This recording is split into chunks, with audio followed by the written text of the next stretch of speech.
Hello students, आज इस video में चैप्टर 14 प्रायोगिक ज्यामिति प्रश्नावली 14.3 से क्वेश्चन नंबर 1 और 2 सोल्व करेंगे। तो क्वेश्चन नंबर 1 देखिए, कोई रेखाखंड PQ खींचिए, बिना मापे हुए रेखाखंड PQ के बराबर एक रेखाखंड की रचना कीजिए। तो देखिए, इस क्वेश्चन में कहा गया है कि एक रेखाखंड PQ खींचना है और इस रेखाखंड PQ को मापे बिना इसके बराबर एक और रेखाखंड की रचना करनी है। तो देखिए, सबसे पहले तो हम रेखाखंड PQ खींचेंगे। अब देखिए, इस रेखाखंड PQ की लंबाई हमें नहीं दी गई कि कितना लंबा रेखाखंड हमें खींचना है, तो आप जितनी मर्जी लंबाई जो है इस रेखाखंड PQ की ले सकते हैं। तो देखिए, यहाँ से यहाँ तक ये मैंने एक रेखाखंड PQ खींच दिया है। इसे नाम दे दिया बिंदु P और इसे नाम दे दिया बिंदु Q। तो देखिए, रेखाखंड PQ बन चुका है। इसकी लंबाई आप जितनी मर्जी ले सकते हैं, ठीक है। अब इसी रेखाखंड के बराबर हमें एक और रेखाखंड खींचना है। तो उसके लिए सबसे पहले तो एक रेखा खींच लीजिए, जितनी मर्जी लंबी रेखा आप खींच सकते हैं। तो देखिए, मैंने ये एक रेखा यहाँ पर खींच दी है और इस रेखा को नाम दे दीजिए L। अब देखिए, इस रेखा पे कहीं पर भी एक बिंदु ले लीजिए। मैं यहाँ पर एक बिंदु ले लेती हूँ, ठीक है, और इस बिंदु को कुछ भी नाम दे दीजिए। मैं नाम दे देती हूँ इसे A। अब इस रेखाखंड PQ के बराबर प्रकार खोल लीजिए। तो देखिए, कैसे खोलेंगे प्रकार, जहाँ पर बिंदु P है वहाँ प्रकार की नोक को रखेंगे, ठीक है, और इस तरह से इस प्रकार को यहाँ बिंदु Q तक खोल लेंगे।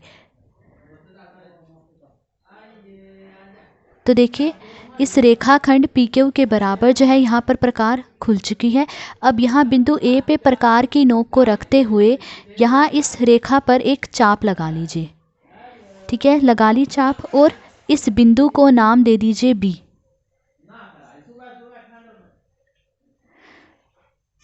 तो देखिए, यहाँ पर ये एक रेखाखंड AB बन चुका है।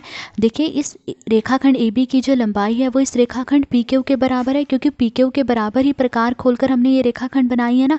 तो देखिए, इस रेखाखंड PQ के बराबर यहाँ पर ये दूसरा रेखाखंड AB बन चुका है। इन दोनों रेखाखंडों की लंबाई बराबर है, तो हमें यही करना था। अब क्वेश्चन नंबर 2 देखिए। क्वेश्चन नंबर 2 है, एक रेखाखंड AB दिया हुआ है जिसकी लंबाई ज्ञात नहीं है।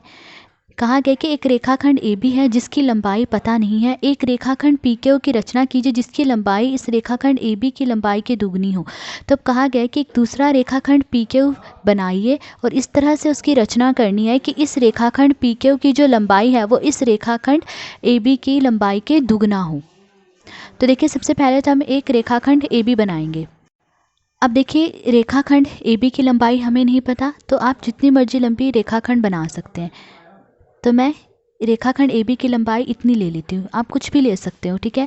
अब इस बिंदु को नाम दे दीजिए A और इस बिंदु को नाम दे दीजिए B। तो देखिए, ये एक रेखाखंड AB बन चुका है। अब हमें एक रेखाखंड PQ बनाना है जिसकी लंबाई इस रेखाखंड AB के दोगुनी हो, ठीक है। तो इसके लिए सबसे पहले एक रेखा बना लीजिए, जितनी मर्जी लंबी एक रेखा यहाँ पे आप बना सकते हैं। तो देखिए, ये रेखा मैंने बना ली और इसे नाम दे दीजिए L। अब इस रेखा पे कहीं पर भी एक बिंदु ले लीजिए। मैं यहाँ पर एक बिंदु ले लेती हूँ, ठीक है। इस बिंदु को मैंने नाम दे दिया है P, ठीक है। अब इस रेखाखंड AB के बराबर जो है प्रकार खोल लीजिए। तो देखिए, कैसे खोलेंगे, जहाँ पर बिंदु A है वहाँ पर प्रकार की नोक को रखेंगे और इस प्रकार को इस तरह से यहाँ बिंदु B तक खोल लिया। तो देखिए, रेखाखंड AB के बराबर प्रकार खुल चुकी है। अब यहाँ बिंदु B पर प्रकार की नोक को रखते हुए इस रेखा पर एक चाप लगा लीजिए, ठीक है, और इस बिंदु को हम नाम दे देते हैं X। कुछ भी नाम दे सकते हैं आप, मैंने X नाम दे दिया है।